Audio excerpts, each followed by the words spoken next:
Welcome to the Sykes Bottom Line Pharmacy Podcast, your regular dose of pharmacy CPA advice to fuel your bottom line, featuring pharmacists, key vendors, and other innovators.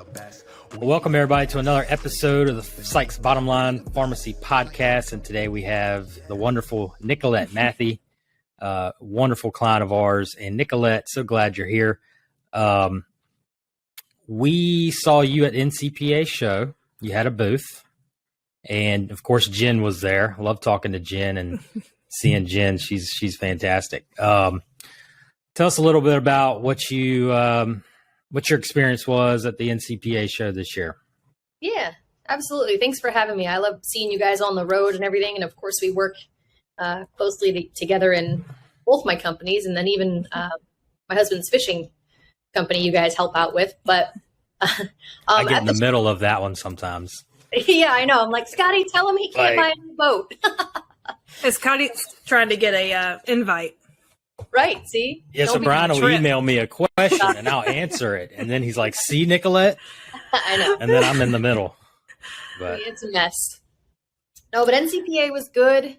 I was like a real worker there. So we had a booth for Atrium 24, our consulting firm, where we are connecting the dots in your pharmacy's sales and marketing initiatives is what we're doing.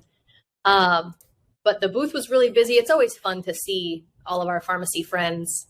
And I took a bunch of selfies this year because I always kick myself because I didn't take enough pictures with, our friends that we see on the road all the time. So that was good. And then I had a speaking engagement too. I had an hour-long CE about kind of hiring and compensating a marketing representative for your pharmacy. So it was good. Now, we know about stepping up the social campaign. We definitely are trying to do more pictures and videos. Some that I was a little embarrassed that we were part of.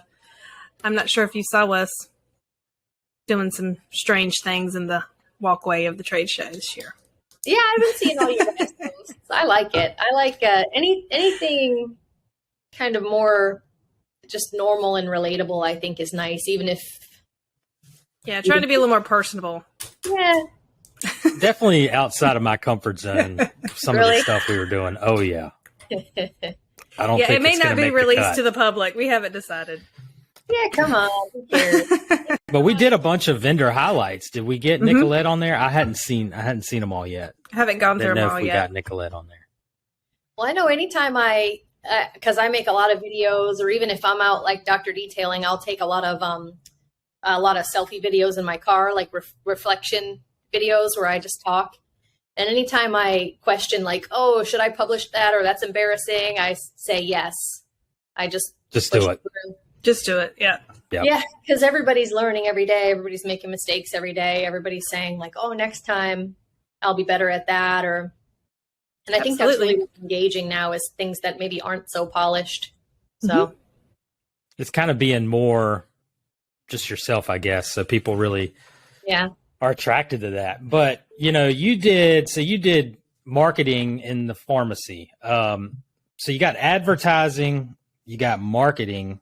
I guess there's a difference there to some degree. And what is your, you hear about doctor detailing all the time. And I don't think a lot of pharmacies are doing much of this at all. So there's a huge opportunity, I think, in pharmacy for this area, but kind of explain what you were talking about in that talk. Yeah. And it's there were two important distinctions that I made, probably just even in my own mind and in my own pharmacy, two important distinctions recently, like within the last year.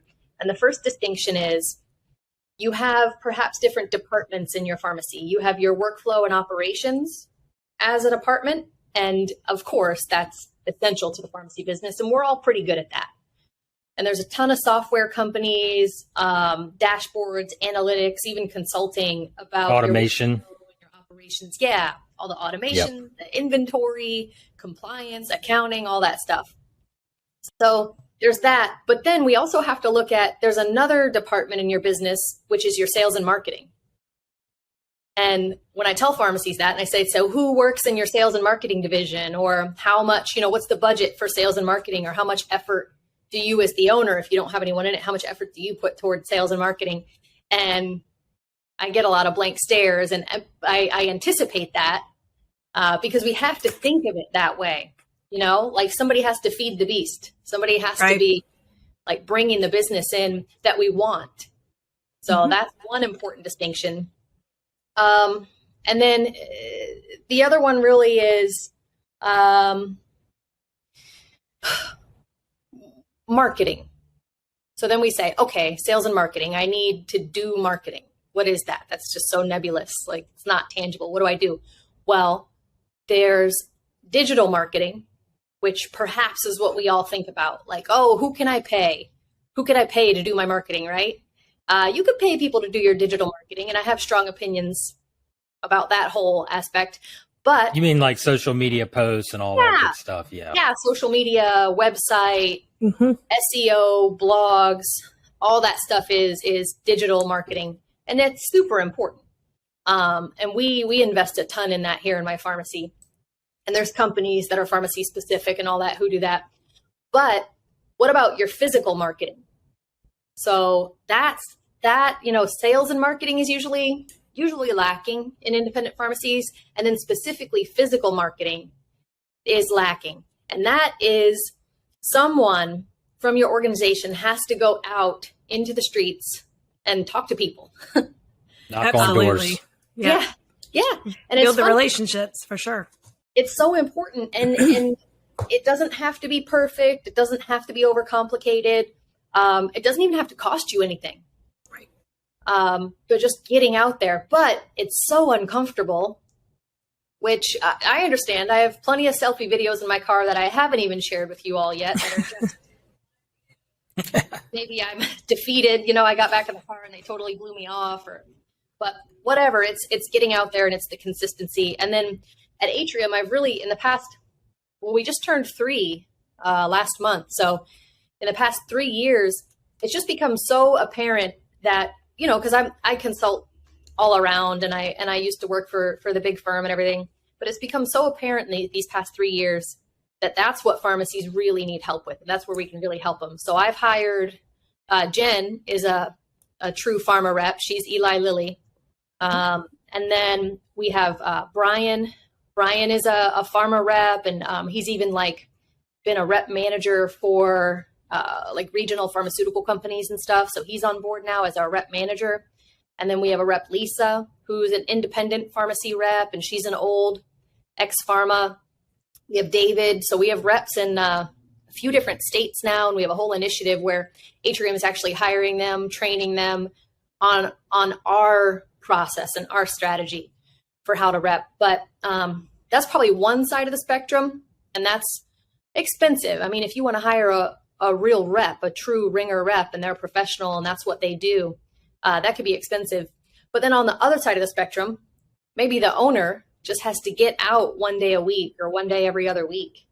And just like you said, knock on doors and really ask questions. Just introduce themselves and ask questions. And Nicolette, I work a lot with mini startups. That's primarily what I do, and transitional pharmacies. But that's something that we preach a lot. And it's shocking to me that so many don't do that right out of the gate. So you start your new pharmacy, and sometimes these people are not known in their community at all. Like, they didn't grow up there or purchase a store there that people already know them. So I think it's just, you make a good point. I mean, it's so important.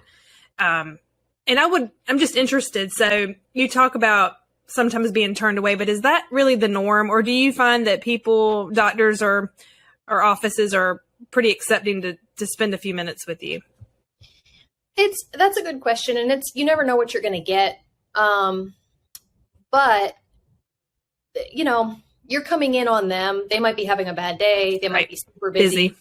So you can imagine when we tell pharmacy owners or we consult too with Atrium. We have monthly consulting and there's certain tiers where they can call us, text us, email us, all this anytime. And we make all their marketing materials and we coach them.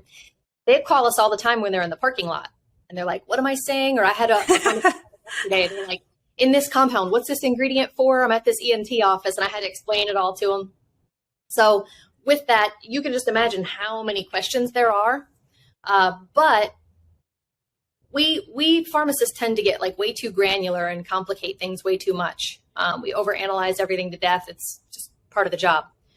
But if you go into an office unannounced, what Jen teaches all of us is walk in, read the room, see what's going on, see how busy read the room. I love that term. Yeah. Look around and see if it looks terrible. If there's a fire going on, it's not a good time. Come back another time. Into your pharmacy and the wheels were falling off and you're like, oh my gosh, I don't have no. So read the room, see how busy the waiting room is.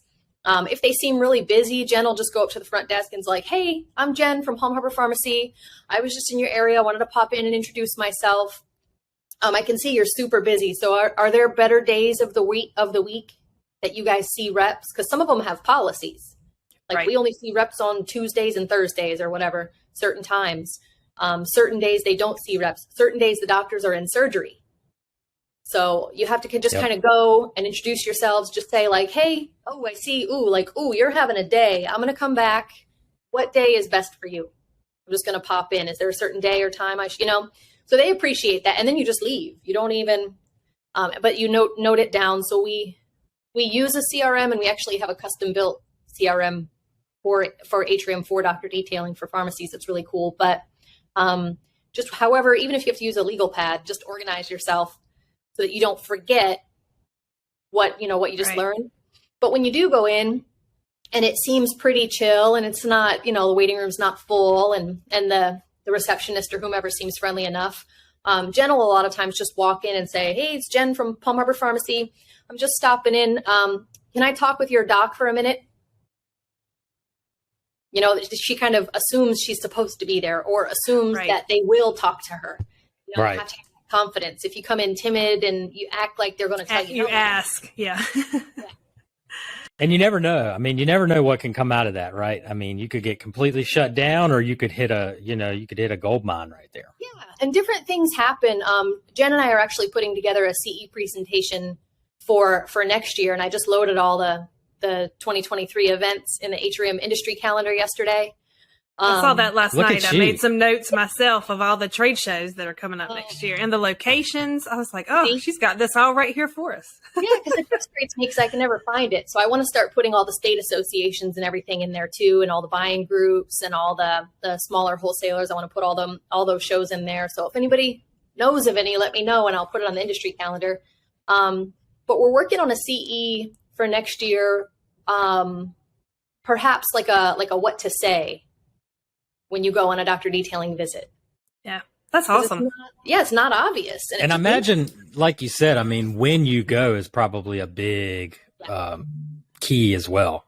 Is there a particular, is it afternoon, right before things are winding down or? Yeah. What do you typically see?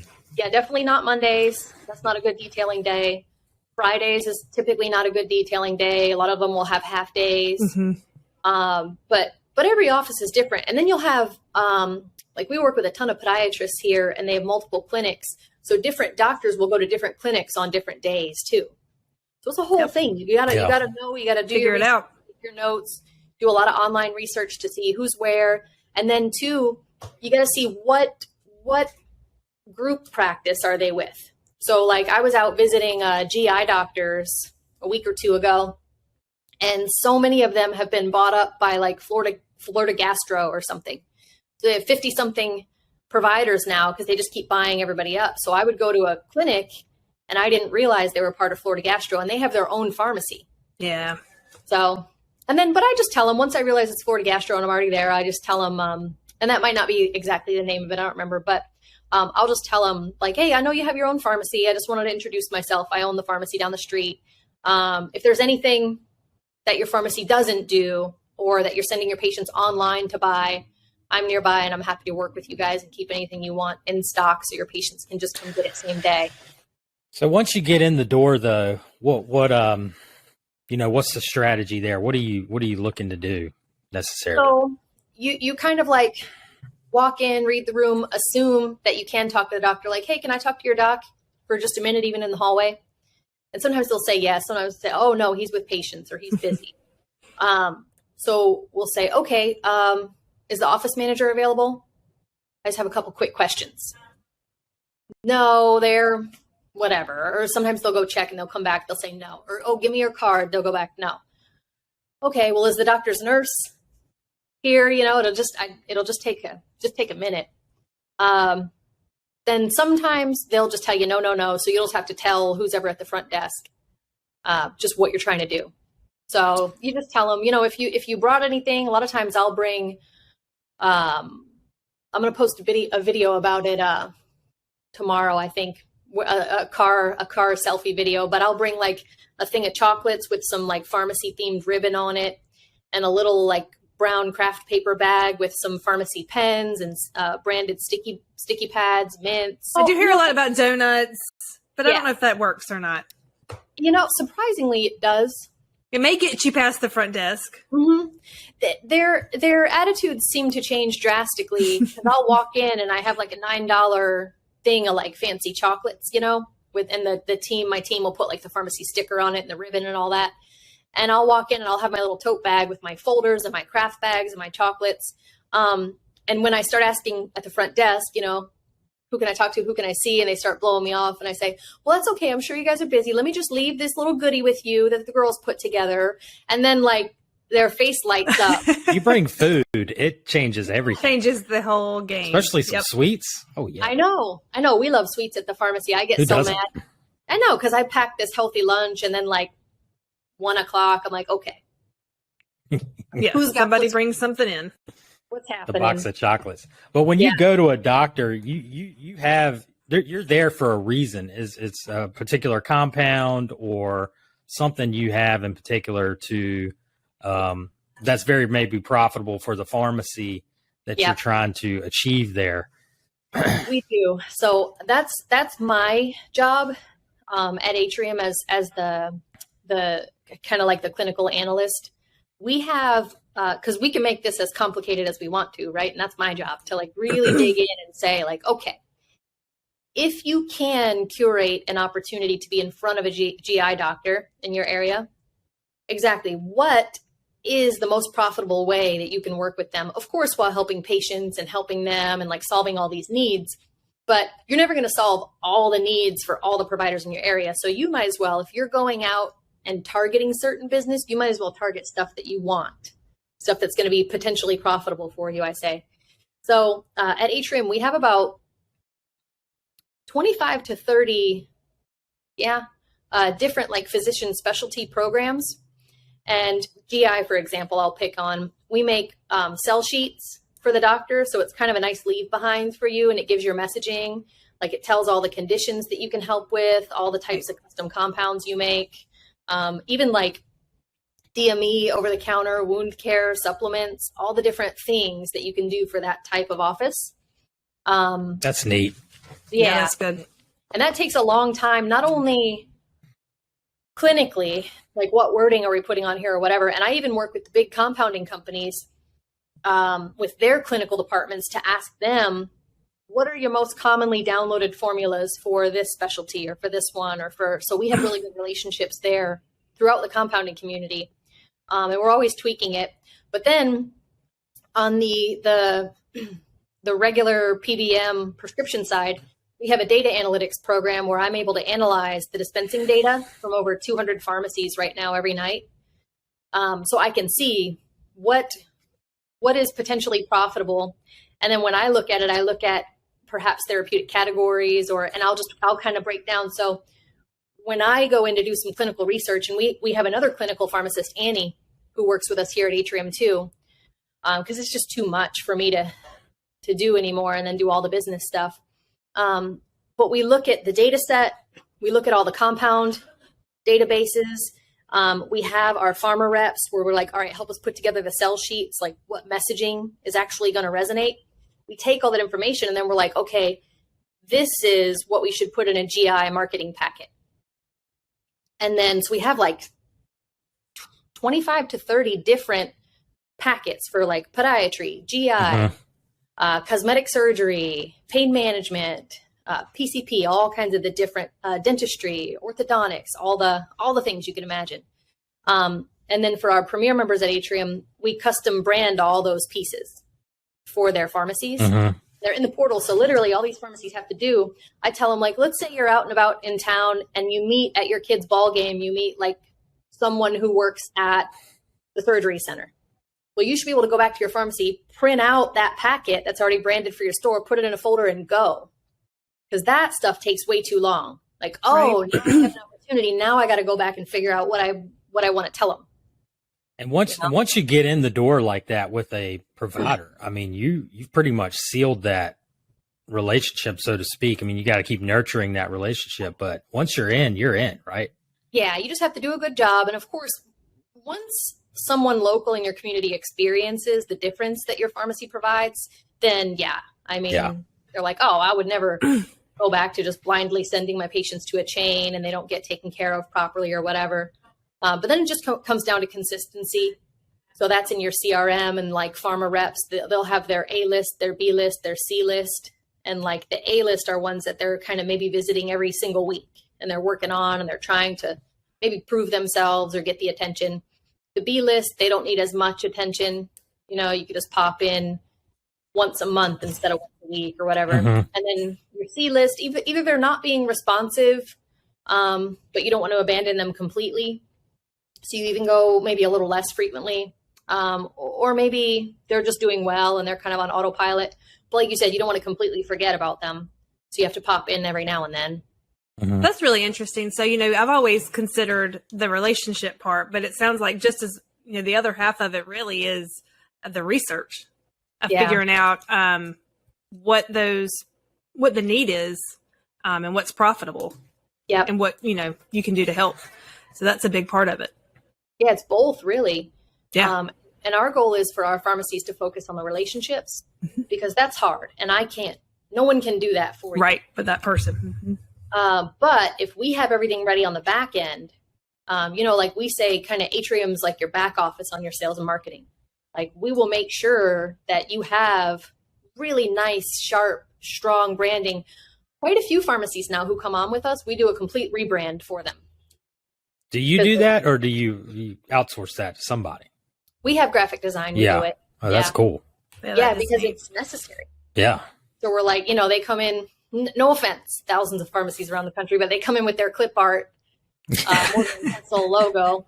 Yeah. We knew about that. The old classic clip art. Oh yeah. We've had experience with that. Yeah. And we've been working on a rebrand ourselves, and that first stage is nothing but clip art. Yep. And then, so they're like, oh, here, brand all your packets with this. And we're like, ooh.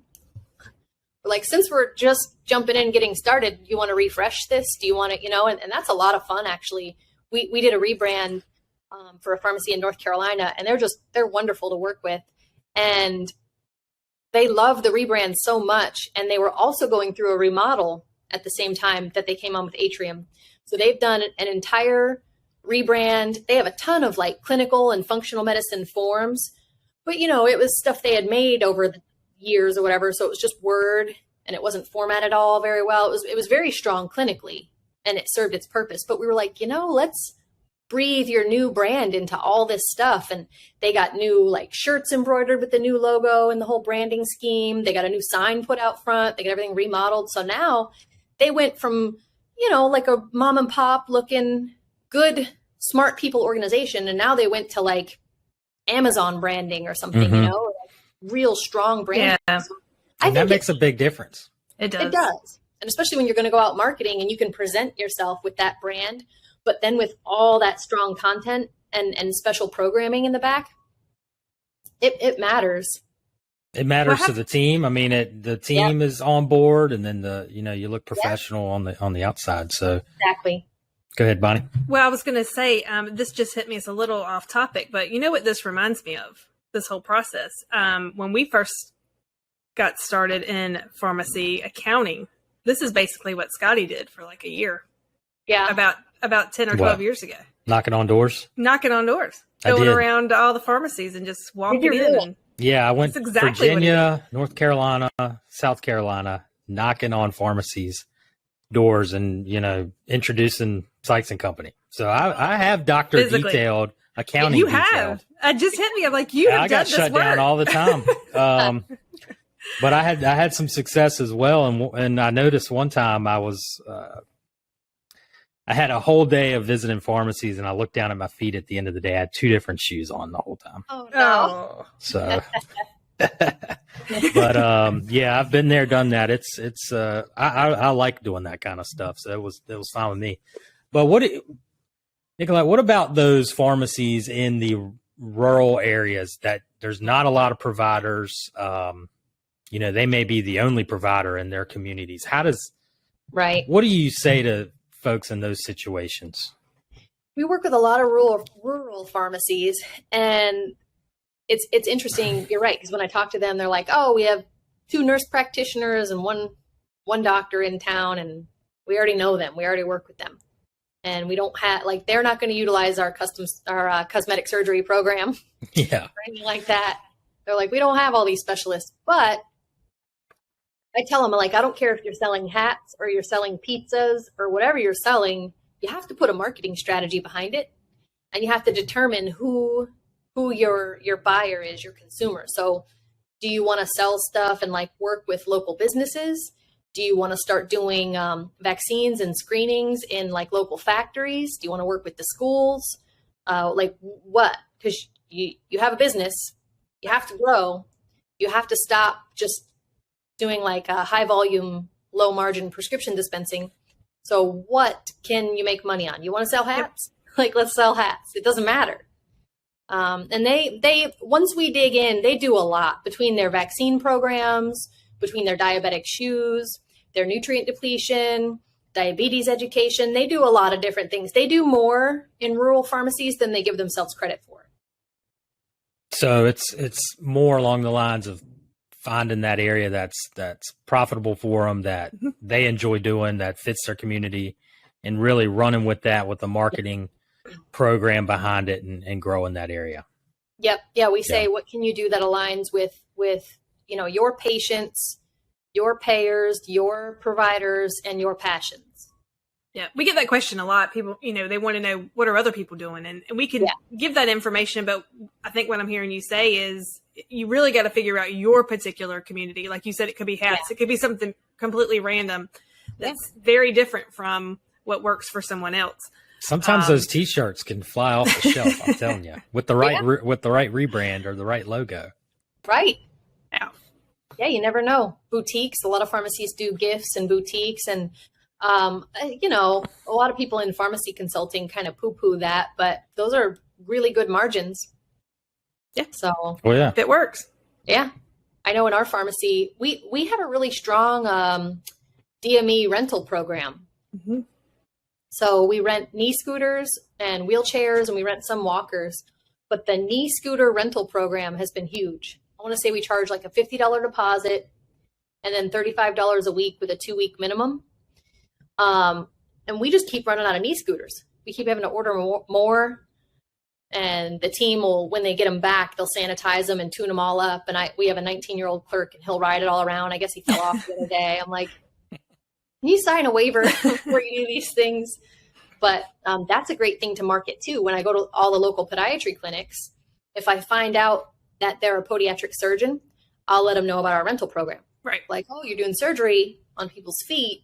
We have this knee scooter rental program. They're like, oh, that's fantastic to know. Because I just tell them to go buy one on Amazon, and that's how we have a rental program. Yep. Yeah, that's great. Make a big difference. So what else are you seeing out there in the marketplace these days, Nicolette? I'm a big fan of opportunity. And I think that's why we all like getting together at these trade shows, because you usually don't plan what ideas you're going to come home with, right? It just happens. So you have to put yourself out there in those situations. You have to go to dinner with folks at these shows. You have to talk to people who you may not know that well. And you have to ask them a lot of questions. So I can be awkward sometimes and not ask people questions because I don't want to be too personal. But it's funny, Jen, it's a verb now. I'm like, go Generaleschi them, which means ask them all the questions. She would get There's no filter there. No. But she love it. She's so genuine. She'll just ask them, maybe it's the New York from her or something. Just ask them all these questions about all of this. Or you ever know if somebody tells you something kind of weird, and I'll just look at them like I don't know if that's a joke or I'm not really going to unpack that. Jen will dive right in. What do you mean? What do you mean you broke your rib? How'd you break your rib? Did you do an x-ray over here? Did you wrap it over there? What did you do? Does it hurt when you breathe in like this? I'm like, Jen. I'm like, oh, Jen's the one when you get the airdrop on the airplane. She's like, you got to open it. Yeah. Oh my gosh. Yeah. I'm like, nope, I'm not digging into that rabbit hole. If you don't open this airdrop on the plane, who even are you? Like, by the way, I thought about you, that specific thing. We made some weird out of, our comfort zone social media videos while we were gone. And one of those we were attempting one night when it was late in the lobby of the hotel. We were trying to airdrop it to all the pharmacists that were sitting in there. There were a lot of brave souls that would just accept those things. That's actually a good idea. When you're at a trade show, just airdrop your whole marketing message to everybody, all the unsuspecting. Oh, you talk about the COVID video. Yeah, the COVID video. Oh, Lord. Nobody else needs to see that. Yeah. It may make it one day. We will see. Yeah. Well, you got to send it to me. We will send that to you when we get off. You might like it. It might fit your marketing. I don't know. You might be able to put it somewhere. Hey, man. I'll take a look. I'll accept it. But just yesterday, I had a client call me. And it's funny now, my clients anymore, the ones that we work the most closely with one-on-one consulting, I'll talk to them the whole way home because I'm Eastern time. So a lot of consulting, you guys, it might be the same thing. They don't really call you till the end of the day because they got all their stuff done and they're like, oh, now I need to call about this marketing thing or ask about this new idea I had or whatever. So I'm Eastern. So I have clients in every different time zone. So they'll be calling me. I'm pulling my car in the garage. I'm coming in the house. All my kids are yelling, all my this. And they don't miss a beat. They're just telling me all about their ideas and their things. And okay, we'll keep talking about it. But yesterday, so it was that same thing. I'm pulling in the garage. I'm coming in the house. I'm like putting them on mute to yell at the kids, to tell them what to do. And he said that he went to an ENT office and he was marketing, but then he determined that they were doing a lot of different things in there because one of the nurses gave him a tour all around. And that's the best thing. If you get just kind of a captive audience and you're asking them questions, people do love talking about themselves or talking about their passions. So she's giving him a tour all around and he sees that they have an IV room. So like with the recliners and the IV poles and IV drips. And so he started asking about, he's like, oh, I thought you guys were ENT. She's like, we were, but really the money is in functional medicine and just like the infrared saunas and all the different things like this that certain markets can get into. But this person said that they're making like, sometimes with all their IV chairs, they're making like $15,000 a day. Wow. In IV drip therapy. So yeah, IV's a hot area. That's becoming big. Yep. It is. But then you know what? Because I like all those things. I like nice things. And so I was like, because I take all the vitamins and I do all the tests and I like to know all the health stuff. But I was like, but I've never gotten an IV like vitamin drip. But I mean, would you? So if it was accessible and it was in a nice thing, would you go get an IV vitamin drip? I guess if the doctor told me I needed it. I guess if our pharmacist friend Nicolette told us it was a good idea and it was safe. Yeah. Well, maybe. It's safe. I just wonder, are you going to feel it? Are you going to feel a difference? I mean, maybe if you're hungover or something and you get kind of like a banana bag kind of thing. I hear those work. Yeah. Miracles. And we've been seeing those in Vegas for years. Yeah. Right. You'd be eating breakfast. There'd be somebody rolling around a IV IV pole. Yep. Yeah, like I'll get all my vaccines. I just got my flu shot recently, and it doesn't bother me. I don't mind. I don't like it, but I don't know IV vitamin. I mean, some people don't like the needles and stuff. So, like, I don't know. There's a lot of people that don't like it. In the right market, I'm sure it's can work. We'll see.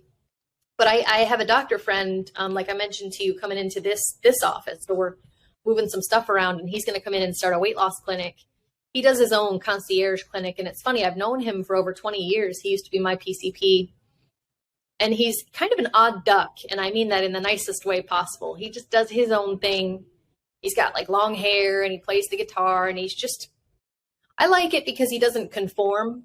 Right. So what is a weight loss clinic? Like, what do they do? and he used to do weight loss clinics in his old practice before he sold it to a big group. And then he was like, I don't want to do this. But you essentially have like a book or a plan that just teaches your patients about just proper nutrition. So sugars, a lot of times you don't know about all the hidden sugars in fruits. Mm-hmm. A lot of times you might want to start with like a cleanse period, like a 5-day, getting into ketosis to kind of like ramp your body and your metabolism up. You might want to take like a calcium pyruvate supplement. You'll need to get an EKG. You'll need to get some initial blood work and just make sure that everything is addressed. And so you do need a doctor to do it. And then, so you come in for your initial consult, you get your blood work done, you get your EKG done, you have your consultation so that the provider can learn about what your goals are for weight loss or what you've tried in the past, what your health conditions are, things like that. And then they'll go over the diet plan and all this and what you're supposed to do in the first week. And they'll give you injections like a MIC injection or like a fat burner injection, which sounds very technical, but it's usually just a combination of B vitamins. But it does give patients energy. Mm-hmm. So they, and you do a weigh-in, of course. And they have some really fancy scales out there now, which I love because it'll tell you like just all these different percentages and how much muscle you need to gain and how much fat you need to lose. And it'll just break down everything, take your measurements, do all that kind of thing. So that's the initial consult. It's all cash too, which I love. Mm-hmm. Yep. Oh yeah. It's always good. Cash. Yeah. And then you can either sign them up, depending on how you've developed your program, you can sign them up for like a 12-week program where they come in every week.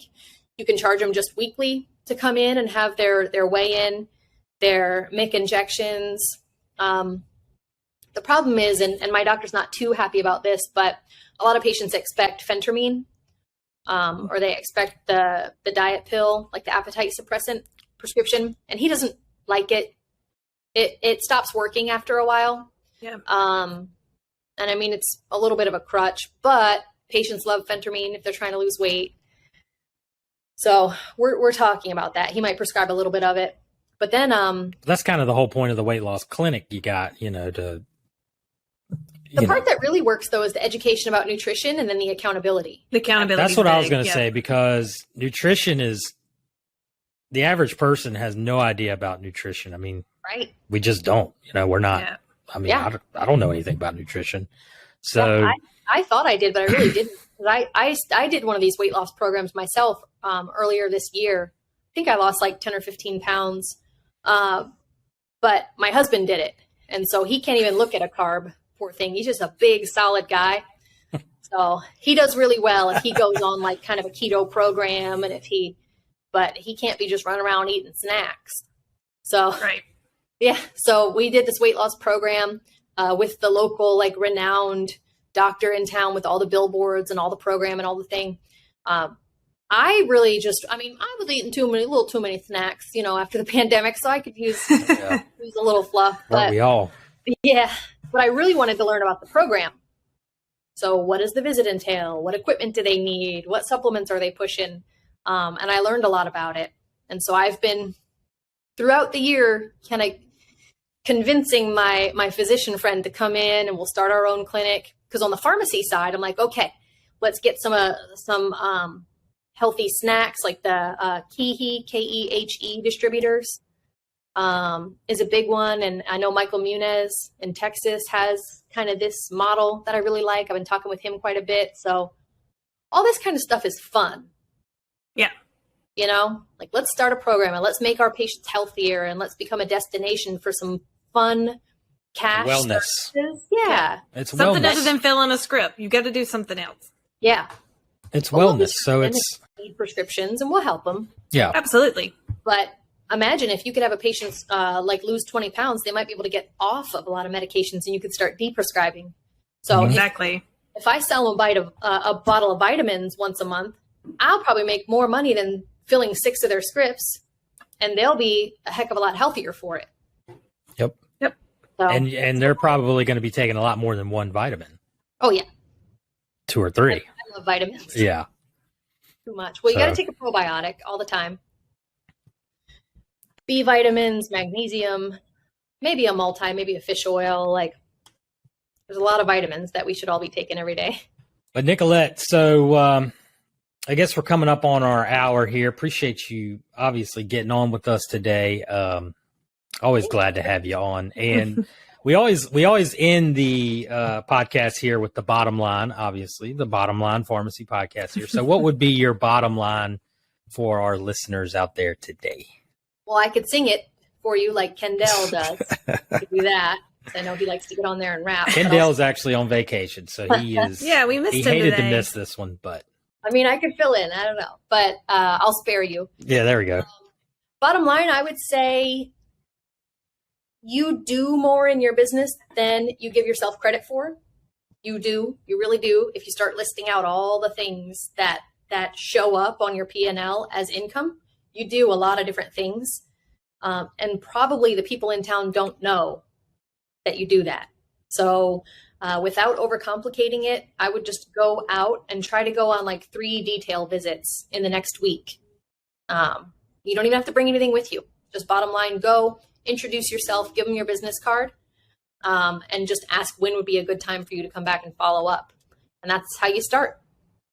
Awesome. And a box of donuts can't help. So that'll be my bottom line on that. Yeah, why not?